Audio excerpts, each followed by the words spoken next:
અંકલેશ્વરમાં કાળા ડિબાંગ વાદળોની ફોજ ઉતરી પણ ઝરમર વરસાદ વરસી અટકી જતા ગરજ્યા મેઘ વરસ્યા નહીંના હોવાનો અનુભવ નગરજનોએ કર્યો હતો।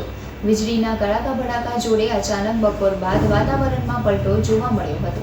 જિલ્લામાં વરસાદની આગાહી વચ્ચે અંકલેશ્વરમાં બપોર બાદ અચાનક વાતાવરણમાં પલટો આવ્યો હતો અને ઉત્તર પૂર્વમાંથી અચાનક વાદળોની ફોજ ઉતરી આવી હતી, જે આગળ વધતા સાથે ધોળા દિવસે અને હળવા પવન સાથે અચાનક ગાજવીજ શરૂ થઈ ગઈ હતી।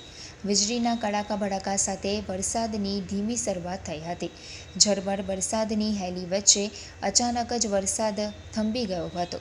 જો કે ગરજ્યા મેઘ વરસ્યા ન હોવાથી વરસાદી માહોલ વચ્ચે ગરમીનો પારો ઊંચો જવા સાથે લોકોએ બફારો અનુભવ્યો હતો અને અચાનક વરસાદ અટકી જતાં લોકો આકાશ તરફ મીટ માંડી જોરદાર વરસાદી ઝાપટાની આશાભરી નજરે ગરમીમાં રાહત મળે તેવી પ્રાર્થના કરી હતી।